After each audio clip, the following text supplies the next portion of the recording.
Bună ziua, dragii mei, sunt Ela, Tarotela. Continui o etalare pe care am lăsat-o pe masă pentru că s-a întrerupt.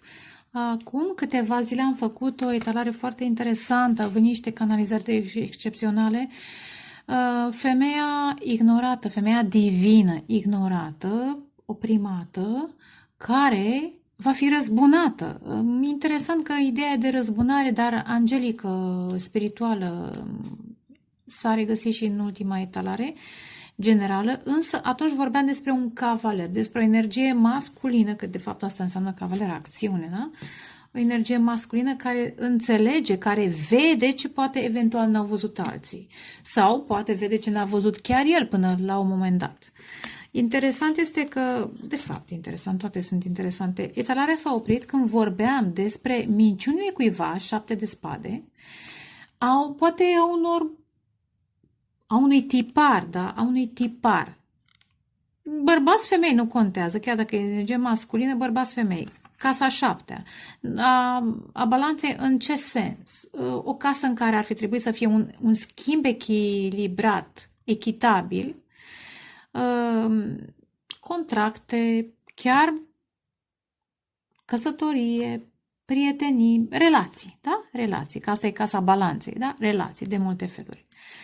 Și pentru că e balanță ar trebui să fie egalitate sau în sensul că cine oferă să și primească. Dar în acele relații ați atras un anumit tipar, e valabil și pentru bărbați, nu doar pentru femei, dar am vorbit de femeia divină. Dacă sunteți bărbați care v-ați activat energia feminină divină din voi, recunoașteți acest tipar. Dacă sunteți bărbați care atrageți energia feminină, recunoașteți sau observați, exact cum am zis mai devreme, observați nedreptatea asta. Că această energie feminină a fost ținută într-un program religios, spiritual, tradițional, deci, da? În minciuni. A fost legată. Cum? Poate chiar și fizic, în ce sens? I s-a transmis mental că nu este aptă, că nu e pregătită, că nu poate să facă cu tare lucru, fără X, fără Y, fără Z. 7 de spade pot să fie și, am mai spus așa, pentru mine mai nou 7 de spade și 5 de spade reprezintă și minciuni online, conturi false, dar trecând peste chestia asta, că nu mai știu exact tot ce am spus atunci, dar știu că a fost o etalare și pentru mine remarcabilă, m-au șocat un pic, m-au impresionat mesajele pe care le-am făcut, pe care le-am primit și le-am transmis. Da, jocuri mentale, minciuni și acest program. Însă, ce interesant, nu știu dacă am apucat atunci să zic, cine a făcut acest lucru intră în închisoare spirituală. Poate chiar fizică. Oamenii care au, în ce sens, au probleme financiare, da, poate chiar merg cine știe pe unde. Interesant că setul de cărți s-a oprit aici și am observat că în continuare, după 5 de spade, vedea 5 de băte. Oameni poate care au fost și agresivi fizic cu această energie feminină, divină, în mod special. Poate chiar bărbați ați experimentat acest lucru în momentul în care ați vrut să vă activați energia feminină divină din voi.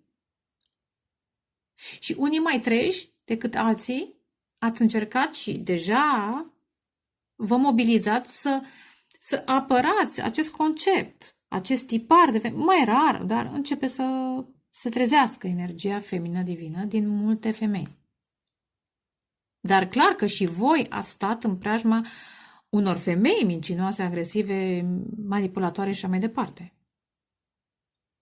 Și le spunem femei de sunt în energie masculină, nici măcar masculină normală. Am mai spus, energia masculină înseamnă să fii în control, să te lupți pentru independența ta, să muncești, da? Să-ți protejezi casa, eu știu, copiii, animalele, ce ai tu acolo, jobul. E energie bună. Dar când e atât de agresiv, este distorsionată. Și femeia, dacă este în energie masculină distorsionată, este jale. Hai, dar nu pot să zic că nici cu bărbatul în energie masculină distorsionată nu e vreo bucurie. Dar cine a fost așa? E un tipar. Interesant, 5 și cu 5, 10, da? Un tipar care se încheie. Ia uite, 10, 20, da? Renașteți. Și ei își primesc plata pentru asemenea tragedii, probleme financiare. Ați scârțit în cuplu. 5 mare preot, iar 5 și 5, 15, diavolul. Relații super toxice. care nimeni nu lucrează, sau poate doar unul lucra până la epuizare și celălalt nu. În fine, da? Deci ciclul ăsta se încheie, clar. Și ce-mi place că s-a oprit aici, la temperanță. Îngerii vă ajută să vă echilibrați financiar, eventual vă dau colaborări, vă oferă colaborări cu oameni care vă apreciază, care sunt stabili financiar, care sunt onorabili. Regii sunt onorabili, da? Regii sunt în control. Asta este energia masculină adevărată. În control. Protector. Ordonat. Asumat. Nu contează semnul, da? Asta este energia, că este 14. Interesant. Am mai discutat, regele este pe energie 14, pe temperanță. Un om care se controlează.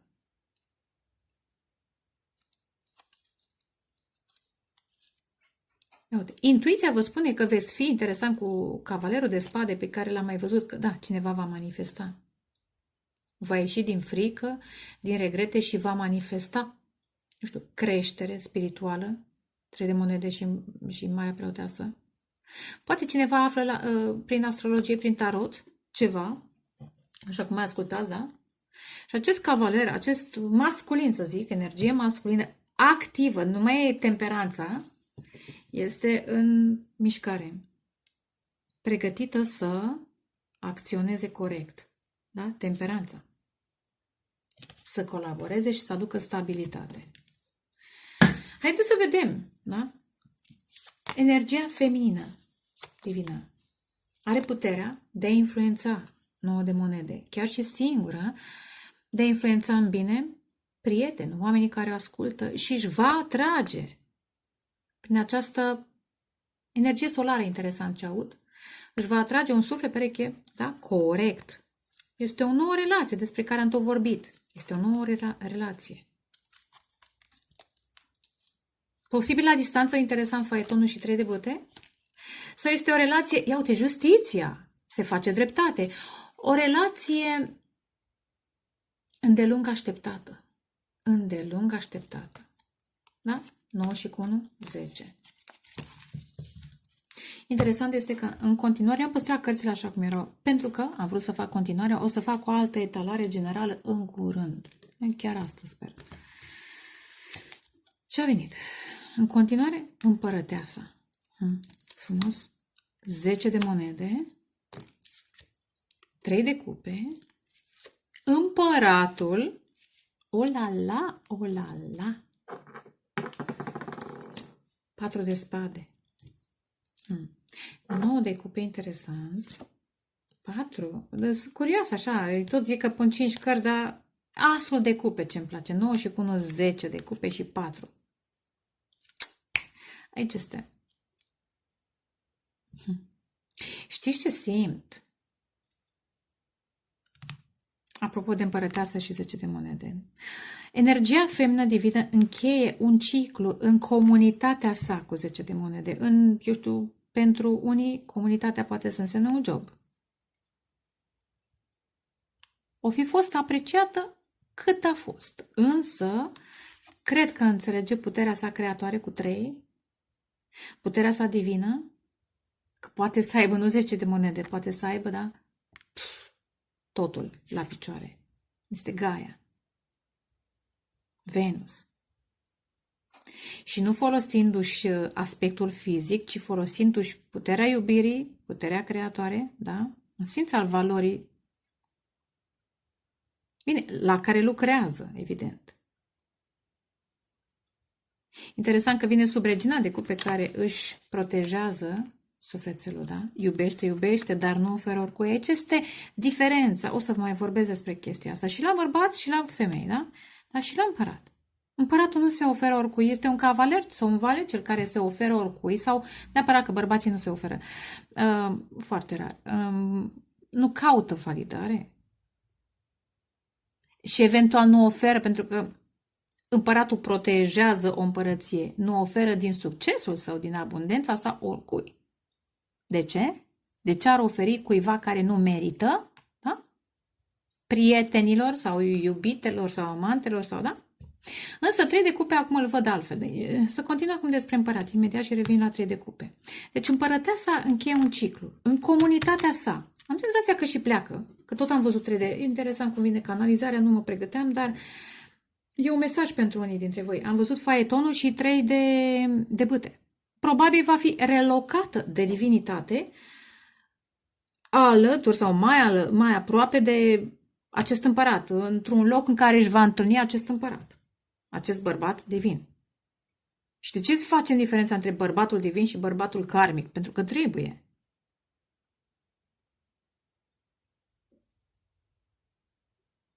Spuneam, împăratul are 4 de spade, 4 și 4. Se transformă, 4 și 4 e o profundă transformare. Mai interesant, 4, 4, 4, acum observ.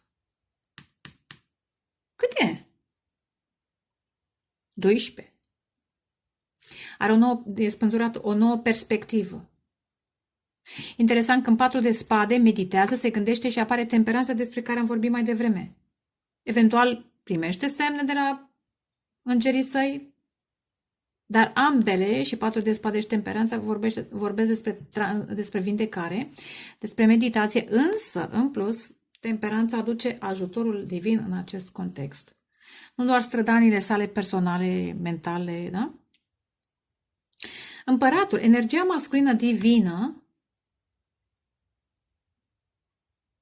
pentru că cei doi sunt pe cale să se întâlnească în 3 de cupe. Energia masculină divină, nu știu dacă am vorbit despre tăcere, are o perioadă de meditație în care vorbește mai puțin aproape de loc și se vindecă traume acasă. Iar apropo de bărbatul distorsionat, masculinul distorsionat, care trebuie să se lupte, care trebuie să fie agresiv, care trebuie să aibă nu știu câte femei la picioare, nu știu câți bani, ca să dovedească.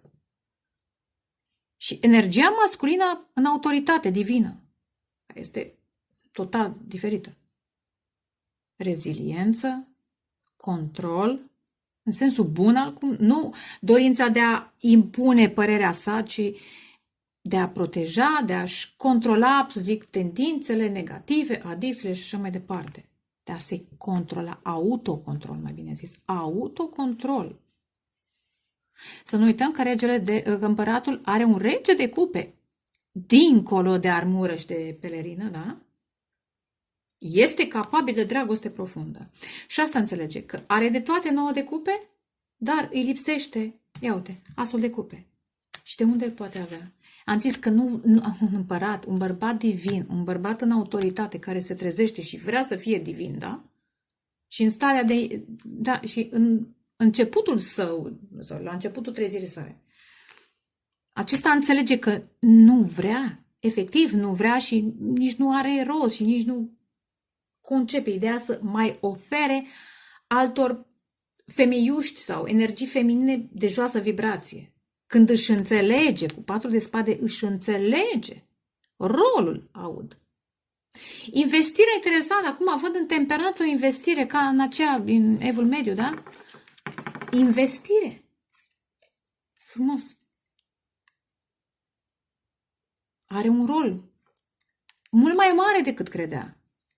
Mult mai mare decât... Dar iar s-a întrerupt pentru că am uitat eu să descarc telefonul, dar o să lipesc oricum. Asta spuneam, că fiecare înțelege câte ceva și încheie un ciclu cu tiparul de oameni pe care i-a atras până acum. Și spuneam că împăratul înțelege că are de toate 9 de cupe,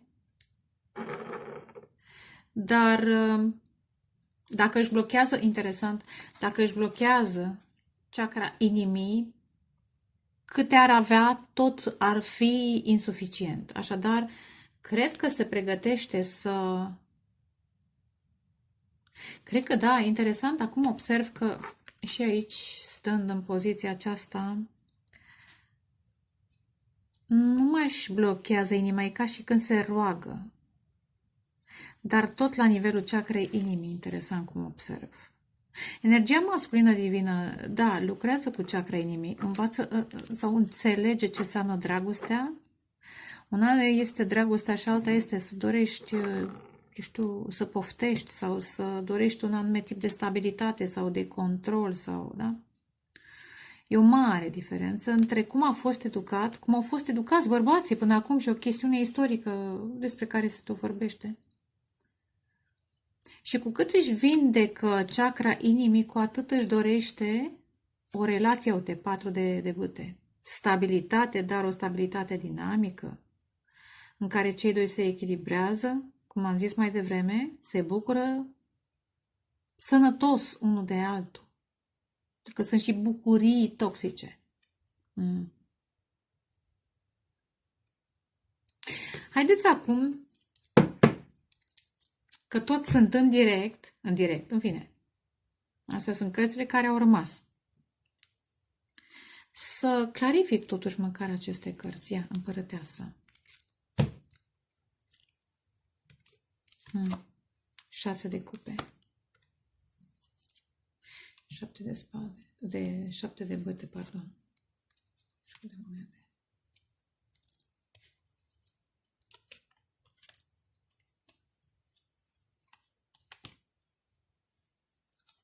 Oh, ce frumos! Da, interesant. Nu știu dacă am spus, poate că acum spun altfel. Am spus că încheie un ciclu cu o comunitate. 10 de monede este comunitatea, familia în care a fost educat, în care a fost crescută, eventual jobul la care a lucrat, dar nu cred că ține atât de mult de job cât de educație. Da? Este o atmosferă tradițională. Legacy, adică, până la urmă, o moștenire. Posibil în copilărie a fost învățată ceva cu 6 de cupe. Să se lupte pentru independența sa, da, eu nu zic că nu e bine că și-eu am fost învățată, da, pentru independență, dar depinde cum. Iar relații. Cred că, exact cum am zis mai devreme, se vindecă împărăteasa. Energia feminină înțelege ce înseamnă lupta pentru stabilitate, pentru relații. Energia feminină s-a luptat foarte mult pentru relațiile sale, acelea mincinoase despre care am vorbit mai devreme. A depus mult efort cu 8 de monede, și bani și efort fizic, și a dezvoltat abilități, că trebuie să fac cu tare, că orice, da, femeie care investește energie într-o relație pe termen lung sau, eu știu, poate chiar în familia în care s-a născut. A fost oprimată. A fost, da, ego-ul său, care este necesar pe acest pământ, a fost, da,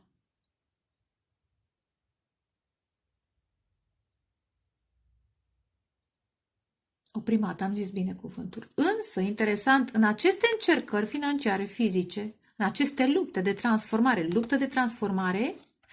în ce s-a transformat, ia uitați, este îngerul de la temperanță. S-a transformat radical. A învățat să taie stringurile și să-și atragă, să vorbească într-o manifestare și să-și atragă fericire 10 de cupe. Termină cu această comunitate bazată doar pe putere financiară, pe tradiții, da? Care are ultimul cuvânt, că femeia trebuie să se supună de context. Vreau neapărat să discut despre chestia asta. Și uite, ce descoperă o putere divină, exact divină, cu steaua, astrală. Mai bine zis celestă. Asta descoperă, sau a descoperit în niște ani, 8 ani, 7, poate chiar mai mult, poate chiar 20, poate cine știe, da? 10 de monede. 9 de bâte, da, exact. Tot a trebuit să reziste, e anduranța. Rezistă în acea comunitate, că așa a fost învățată, ca și mamă, ca și soție.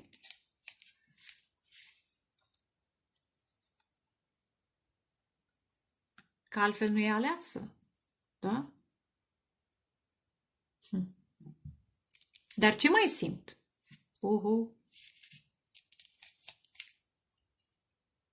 Că altfel o bârfește lumea? Dacă e cumva altfel. Dar ce mai simt? Exact, calitățile pe care le-a dezvoltat în aceste lupte sunt foarte necesare acum și acestea sunt apreciate de acest masculin divin sau care e pe cale să își activeze divinul din el, că am început cu un cavaler. Și am vorbit despre un personaj, da, care se va lupta pentru regina sa. Îi va schimba viața și își va schimba și el viața, pentru că nu mai vrea cu 4 de cupe selectiv persoane, iar nu e vorba de tradiții, dar care se uită, deci înțeleg valoarea doar din perspectivă materială. Oglindă-oglindioară, care e cea mai frumoasă? Sau, da, femei care investesc doar în fizic. Pentru ce? Pentru bani. Care e cea mai frumoasă din țară? Iată. Nu ești tu, mă. Este energia feminină divină, pentru care frumusețe in and out, da? Interioară și exterioară. 9 de bâte. Este și un blocaj, este și o luptă. Cred că, da, din copilărie, din vieți anterioare, că 6 de cupe este carta vieților anterioare. Dar mai simt ceva, însă aștept să se așeze cărțile. 3 de cupe. Asul de bâte.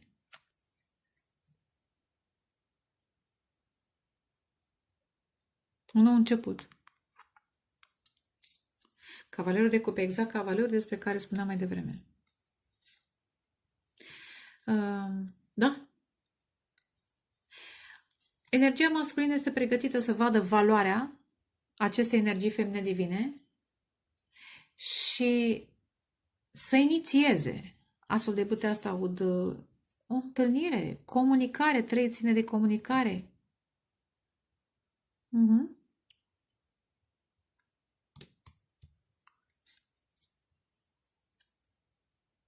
Apreciativă. Îmi vine să strănut. Ia dăm și pe împărat.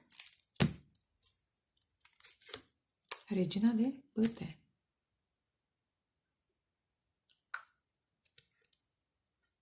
Și aici echilibru și temperanța.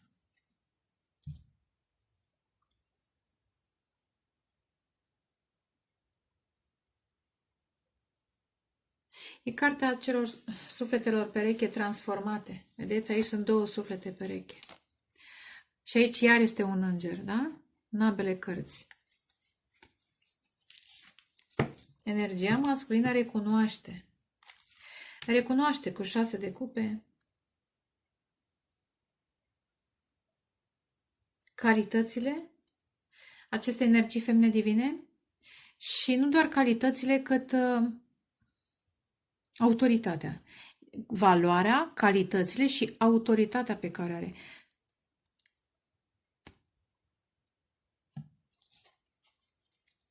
Mai dăm pe 4 de spade. Judecata, și am văzut judecata mai devreme, judecata și 5 de spade și acum judecata și 4 de spade. Da, judecă, discerne. Iar un înger este chemat, am vorbit despre înger mai devreme, este chemat, investit, să lase conceptele vechi. Și unul și celălalt. Și unul și celălalt.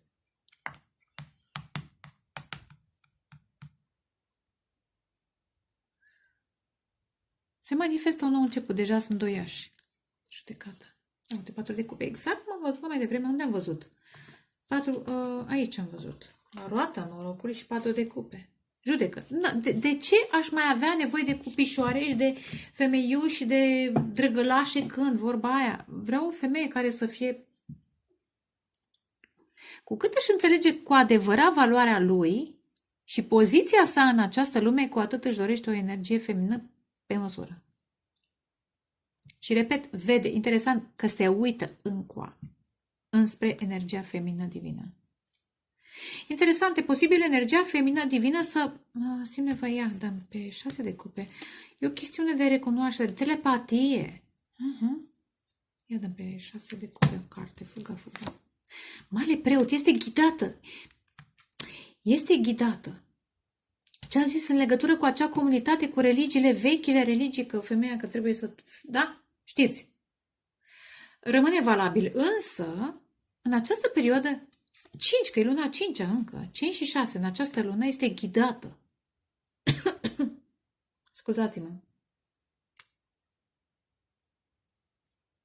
Se conecteze măcar în... Uite, de îngeri, de marele preot de îngeri. Se conecteze la acest bărbat energetic, emoțional și să-i recunoască și ea calitățile, transformarea, renașterea, vindecarea. Nu-i nimeni perfect, nici ea nu-i perfectă, nici eu nu-i perfect. Dar să recunoaștem.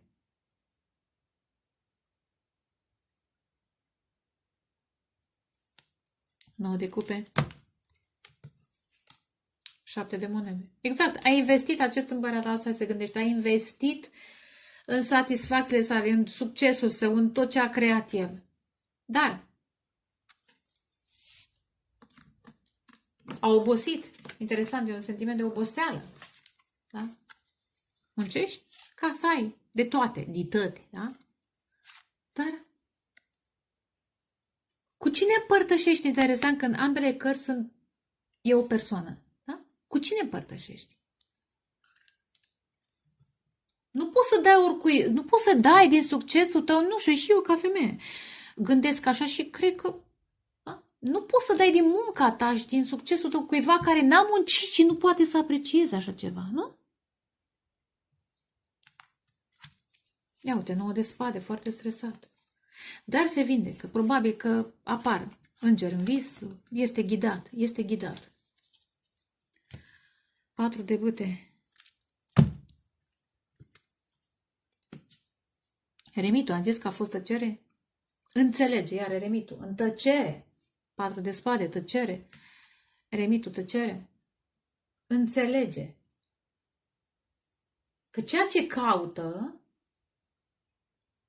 este o relație adevărată. Nu bucurii trecătoare, este o relație adevărată. 4 de bâte. Și am văzut steaua mai devreme când vorbeam despre energia feminină, da? Care renunță la conceptele tradiționale și la moștenirile alea religioase. Au un sens, dar n-au fost... Sensul adevărat a fost distorsionat de instituțiile publice. Ia uite, 7 de bâte. Iar, exact aici unde am deschis la energia feminină. Exact, cred că înțelege. Interesant, eremitul ar putea chiar să și caute. Cred că asta înțelege, că a căutat de nu știu cât timp flacăra sa geamănă, sufletul pereche, femeia cu care poate să aibă această relație. Pentru că orice bărbat are nevoie de o femeie și invers, da? Și vedeți cum am deschis? Aici este. Recunoaște puterea acestei femei. Dar e o femeie care a luptat, care s-a transformat, nu o femeie care vrea să domine, că sunt și din acelea, da? Sau vrea să aibă fără să fi muncit, pardon, asul de cupe. Femeia aceasta a muncit. Asul de cupe și 6 de bâte. Și pleacă, interesant, și eremitul caută, da, caută steaua, caută femeia divină, caută cuplul, sau persoana cu care să creeze acest cuplu, dar acum înțelege de fapt ce vrea. Pentru că până acum n-a vrut așa ceva. S-a mulțumit, da, cu, eu știu, succesul său. Dar asta înțelege și, de fapt, da, înțelege că de fapt a căutat mult timp, poate toată viața, poate mai multe vieți, înțelege că a căutat această uniune care e pe cale să se manifeste și cu 6 de bâte vrea succes, vrea, da, pleacă în căutare, pleacă în... E un soi de Sfântul Graal, da? Pleacă în căutarea Sfântului Graal. Cine înțelege, Sfântul Graal înseamnă foarte multe.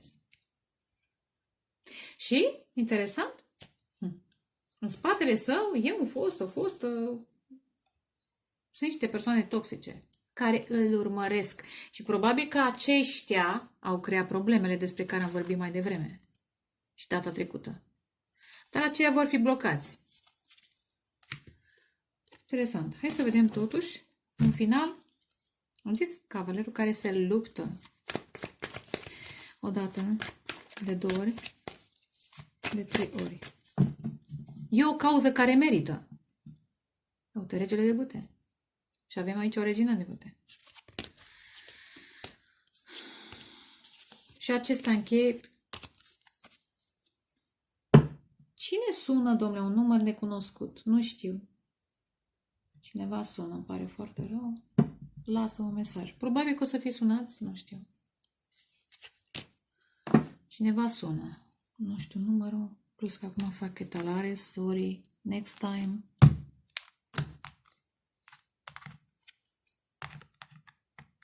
Interesant. Probabil că veți fi căutați, că am început cu asul de spade. Să fie comunicare, dar nu știu cu cine. 4 de monede. 8 de cupe. 3 de spade. Vindecare, eliberare, fiecare, da?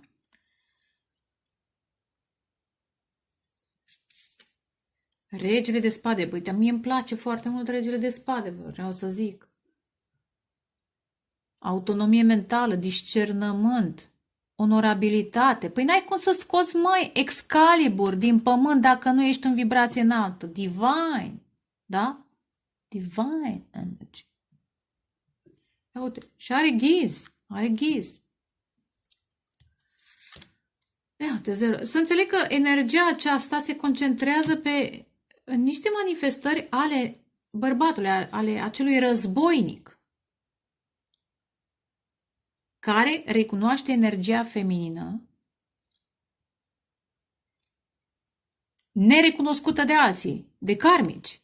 Pentru că aceia țineau de bani, da? Poate-s rude, poate sunt, da, în familie, interesant. Manipulatoare emoțional, da? Dar interesant este că și acest masculin are decepțiile și rănile sale, profund rănit, dar ce îmi place?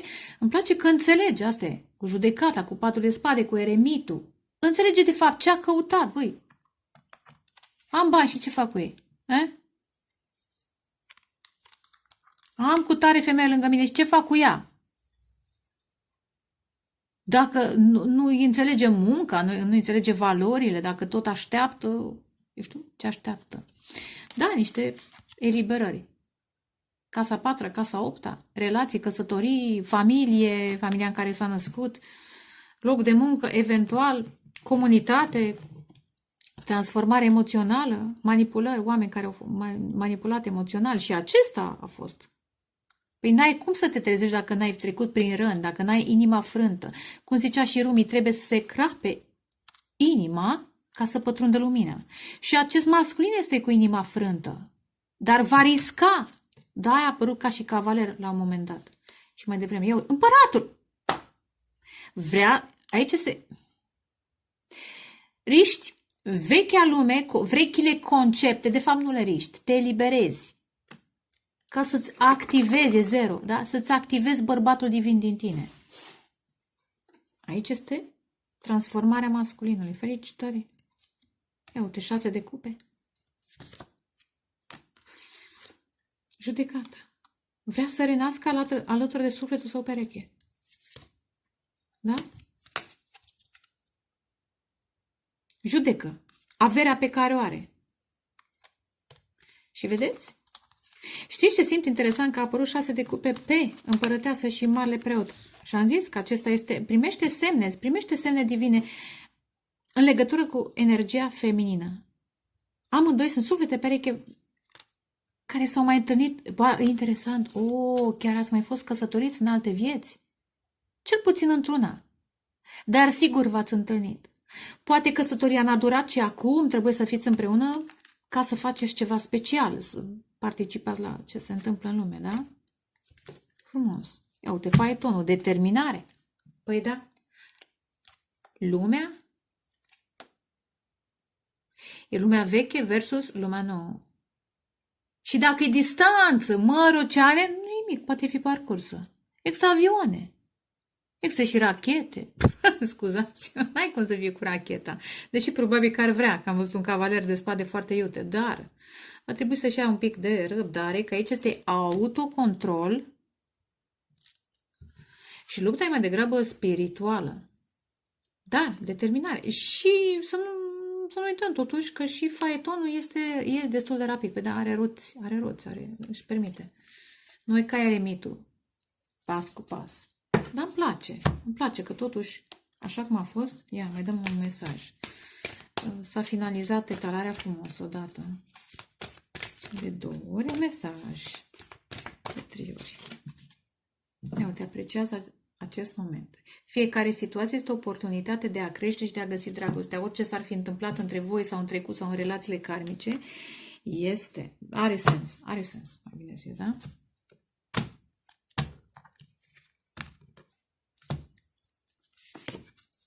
Oh, ce frumos! Dragostea face diferența, vedeți? 3 de la împărăteasă și 1 de la magician. 3 și cu 1, 4. Asta înțelege acest împărat. Dragostea, adevărata, nu satisfacțiile. Dragostea ajută să vindeci rănile trecutului, dragostea împărăteasa, da? Și asigură o senzație de securitate și de respect față de tine. Iertare, să te ierți pe tine, să ierți și pe ceilalți. Ce frumos! Ca să urci Stairway to Heaven, alături de flacărata geamă, de sufletul tău pereche. Dacă cumva între voi au fost ceva mici de neînțelegeri, vor fi iertate, pentru că n-aveți cum. E interesant. Imaginea asta sugerează vieți anterioare. Ca și când vă priviți voi în versiunile acelea îndepărtate. Hai mă, physical touch can mean so much. Tender touch can mean so much. Deci efectiv, am mai făcut-o la numărul 3 la o etalare. Dragostea, unde ești în călătoria ta către dragoste, dar nu era o etalare despre voi și o anumită persoană, ci despre voi în general. Era numărul 3 pentru unii. Dar vedeți, personajul acolo, am vorbit și mai vorbesc și acum, acesta are un statut, poate a fost cândva înfumorat, are bani, îmbrăcat bine. Energia feminină nu e chiar atât, dar are sclipici și lipici, are, ce să mai merită pupici. Și dragostea îndură. 1 Corinteni cu 13. Interesant, 31 și terminăm cu... 4 și cu 3, 7. E bine și așa, am văzut altceva. Da? Dragostea îndură. Și aici este chestia. Pentru ce? Trebuie să merite persoana. Îndură, ok, înduri. Că și unul și celălalt ați îndurat. Dar să merite persoana. Nu poți să îndori pentru oricine. Era să folosesc eu niște cuvinte. Da? Dragostea nu renunță. Energia masculină nu renunță. Da? Nu-și pierde credința. Dragostea este plină de speranță și stă în fața fiecărei situații. 1 Corinteni cu 13. Este una din... Super. Da? Și vă veți ajuta unul pe celălalt. Întoarceți-vă inima către lumină. Și unul și celălalt. Sper că v-a plăcut. O să fac lipiturile și ajustările necesare și în curând o să și apară. Vă pup, vă doresc dragoste, pace, creștere spirituală. Ceau, ceau!